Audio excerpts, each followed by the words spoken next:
सभी साथियों, सबसे पहले मैं साथी नागेंद्र को अपनी ओर से लाल सलाम पेश कर रहा हूं और इसी के साथ आप सभी लोगों को क्रांतिकारी सलाम पेश कर रहा हूं। साथियों, यह सेमिनार अंतर्राष्ट्रवाद और मीडिया विषय पर चल रहा है। सवाल इस बात का है कि क्या मीडिया जो है पूंजीवाद के जन्म के साथ ही पैदा हुई? क्या उसके पहले प्रचार तंत्र का कोई रूप नहीं था? साफ सी बात है कि कोई भी शासक वर्ग, हुकूमत करने वाला वर्ग, वह हमेशा ही प्रचार तंत्र का सहारा लिया है। अब ये अलग बात है कि प्रचार तंत्र के अलग अलग समय में अलग अलग रूप रहे हैं, अलग अलग ऐतिहासिक काल में अलग अलग रूप रहे हैं। राजा महाराजा जब सामंती समाज हुआ करता था तो चारण रखते थे और अपने चारणों के माध्यम से अपनी शासन पद्धति के औचित्य को ठीक ठहराने की कोशिश करते थे, अपने शासन पद्धति के औचित्य को वो लोगों के सामने पेश करते थे। और बहुत स्पष्ट बात है कि कोई भी विचारधारा, कोई भी दर्शन बिना प्रचार तंत्र के जनता तक नहीं पहुंचता। अब ये अलग बात है कि प्रचार तंत्र जो है वो किसके पक्ष में काम कर रहा है, लेकिन प्रचार तंत्र की जरूरत हुक्मरानों को सबसे पहले महसूस हुई और तमाम दार्शनिक समुदायों को, दार्शनिकों को, विचारधारा के प्रवर्तकों को, भिन्न भिन्न प्रकार के पथ प्रदर्शकों को प्रचार तंत्र की जरूरत महसूस हुई। प्रचार तंत्र की भूमिका बहुत स्पष्ट बात है कि वर्गीय समाज में कभी निष्पक्ष नहीं हो सकती। यह स्पष्ट बात है कि वर्गीय समाज में प्रचार तंत्र भी जो है वर्गीय पक्षधरता लिए हुए होगा। और स्पष्ट बात यह है कि वह दिखाई दे रहा है। जब साम्राज्यवाद का उपनिवेशवाद का दौर था तब जो है दुनिया देशों में तब उपनिवेशवादियों यानी उस समय के साम्राज्यवादियों का जो है सीधे सीधे अधिकार था, वो शासन अपनी सेना के माध्यम से वहां कर रहे थे। इसमें जो है सबसे ज्यादा हुकूमत तमाम देशों पर जो है ब्रिटिश साम्राज्यवादियों की हुआ करती थी। उसी के साथ साथ फ्रांस, पुर्तगाल, स्पेन, इटली, जर्मनी वगैरह वगैरह ये तमाम साम्राज्यवादी देश जो है दुनिया के तमाम देशों पर अपनी हुकूमत कर रहे थे। खासतौर से एशिया, अफ्रीका और लैटिन अमेरिका के देशों पर जो है हुकूमतें थी। तब बात रही है आधार पत्र में कि तब जो है उत्पीड़ित राष्ट्र, उस समय जो शासित देश थे, गुलाम देश थे, वे जब लड़ रहे थे साम्राज्यवादी हुकूमत के खिलाफ, साम्राज्यवादी उत्पीड़न के खिलाफ, अत्याचार और जुल्म के खिलाफ, शोषण के खिलाफ, तो उस समय जो है राष्ट्रवाद के नाम से जो भी संघर्ष चल रहा था, राष्ट्रवाद के नाम पर किसी देश के मजदूरों, मेहनतकशों, किसानों और भिन्न भिन्न समुदायों के एकजुट करके साम्राज्यवादी उत्पीड़न के खिलाफ जो संघर्ष खड़ा करने की कोशिश की जा रही थी, वह सकारात्मक राष्ट्रवाद था। उस समय राष्ट्रवाद की भूमिका बिल्कुल सकारात्मक थी। लेकिन यहां तक कि किसी एक ही देश में उस देश के शासक वर्ग द्वारा अगर किसी राष्ट्रीयता का उत्पीड़न हो रहा है या हो रहा था या हो रहा है और उस राष्ट्रीयता के लोग अपने देश के शासक वर्ग के खिलाफ, शासक वर्ग द्वारा थोपे गए उत्पीड़न के खिलाफ, शोषण के खिलाफ अगर संघर्ष कर रहे हैं उस राष्ट्र के लोग, तो निश्चित तौर पर वह संघर्ष जो है राष्ट्रवाद के नाम पर भी अगर एकजुटता पैदा करने की कोशिश की जा रही है तो किस हद तक वह राष्ट्रवाद जो है स्वागत योग्य है, वह सकारात्मक है। लेकिन राष्ट्रवाद का इस्तेमाल किसी देश की आबादी के एक बड़े हिस्से को देशभक्ति के नाम पर, राष्ट्रवाद के नाम पर जो है उन्मादी बना दे, तब वह जो है अंधराष्ट्रवाद कहलाता है। अंधराष्ट्र की सीमा रेखा नहीं खींची जा सकती। अंधराष्ट्रवाद आबादी के एक बड़े हिस्से को इतना उन्मादी बना सकता है कि वह अपने सामने दूसरे तमाम राष्ट्रीयताओं को या दूसरे देशों को जो है कुछ नहीं समझेंगे। उनको लगेगा कि जो कुछ हमारा शासक वर्ग कह रहा है वही सही है। बहुत स्पष्ट बात है साथियों कि पूंजीवादी समाज में चालक शक्ति पूंजी है और पूंजी का चरित्र ही मुनाफा बटोरना है। निधि मालिकाना पूंजीवादी व्यवस्था में आकर के इतना खतरनाक हो चुका है कि उसकी भूख और मुनाफा और मुनाफा और मुनाफा की ओर बढ़ती जा रही है, और मुनाफे की हवस का इस तरह बढ़ना जाहिर है कि मीडिया को भी प्रभावित करेगा, प्रचार तंत्र को भी प्रभावित करेगा,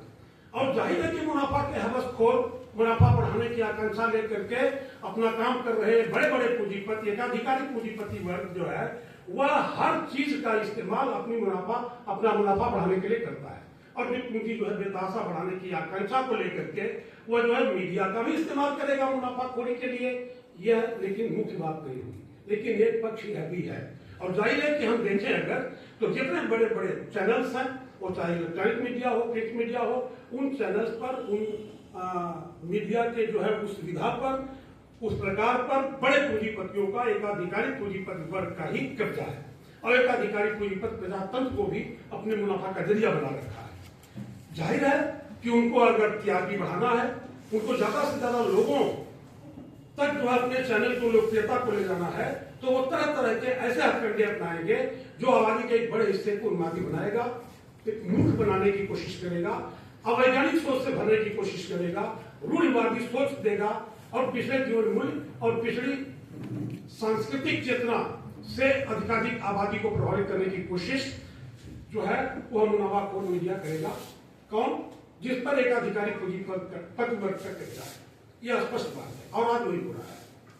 हम सभी जानते हैं कि फासीवाद का जब दौर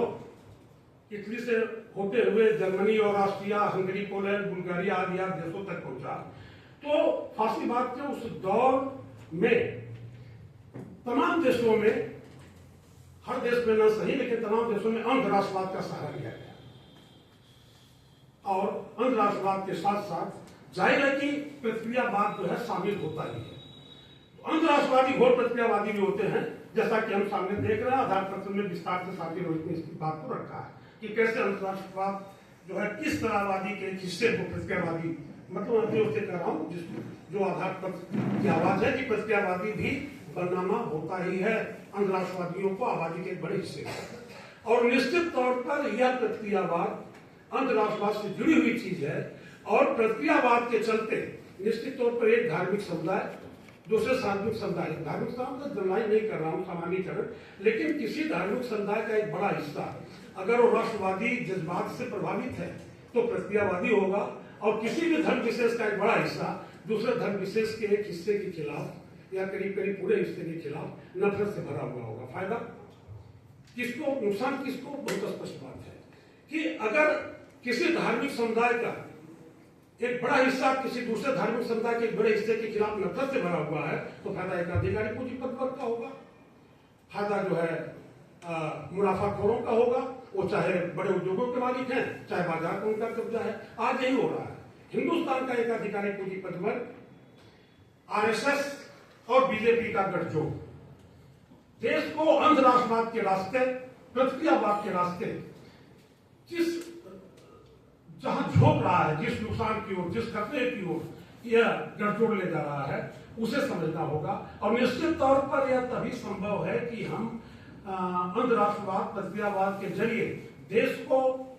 इन ताकतों द्वारा जहां ले जाया जा रहा है, इन प्रतिक्रियावादी ताकतों द्वारा, अंधराष्ट्रवादी ताकतों द्वारा आबादी के बड़े हिस्से को अंधराष्ट्रवाद और प्रतिक्रियावाद की जकड़ में फंसा करके देश को रसातल की ओर ले जाने की जो कोशिश हो रही है, उसका मुकाबला निश्चित तौर पर किया जाना चाहिए। अब यह सवाल है कि हम कैसे करें। उनके हाथ में तो आधुनिक टेक्नोलॉजी से भरा हुआ प्रचार तंत्र है, हमारे छोटे छोटे अखबार हैं, लेकिन छोटे छोटे अखबारों की भूमिका बड़ी भूमिका होती है। हम में से तमाम लोग जानते हैं कि जब 1917 में अक्टूबर क्रांति संपन्न की गई, वहां के मजदूरों, मेहनतकशों, किसानों ने अपनी अगुवाई, अपनी पार्टी की अगुवाई में जब वहां की जारशाही को ध्वस्त किया, तो उस क्रांति के ठीक पहले रूस के भिन्न भिन्न क्षेत्रों में तमाम अखबार निकाले जा रहे थे, जो जनता में क्रांतिकारी चेतना भरने की कोशिश कर रहे थे और सफल हो रहे थे, जिसमें एक प्रमुख नाम इसका है। और इसका की भूमिका सोवियत संघ की क्रांति में कितनी महत्वपूर्ण है, इससे यहाँ बैठे हुए तमाम साथी अवगत हैं।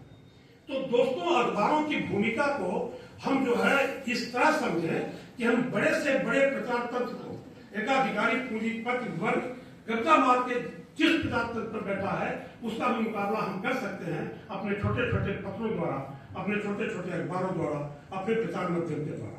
और यही कोशिश हमें करना चाहिए इसका की भूमिका से सबक लेकर सोवियत संघ की क्रांति के पहले जो तमाम अखबार निकाले जा रहे थे रूस में, जहां वहां कोने अतरे, मैं समझता हूं कि लगभग मैं हूं, थोड़ा कम बेशी हो सकता है, 40 इस तरह के अखबार निकाले जा रहे थे, प्रकाशित किए जा रहे थे, जो वहां के मजदूरों, मेहनतकशों, किसानों को एकजुट करके उनमें क्रांतिकारी चेतना भरते हुए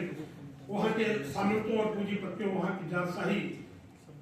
वाली हुकूमत को नष्ट नाबूद करने की ओर संकल्प वो एकजुटता बढ़ रही थी। तो इस रूप में हम जो यहाँ सेमिनार कर रहे हैं नागरिक अखबार की ओर से, जैसा आप सभी लोग जानते हैं कि हर साल हम नागरिक अखबार की ओर से यहाँ वहाँ अलग अलग जगहों पर सेमिनार करते रहते हैं और हम पूंजीवादी मीडिया की भूमिका पर बात करते हैं। पूंजीवादी मीडिया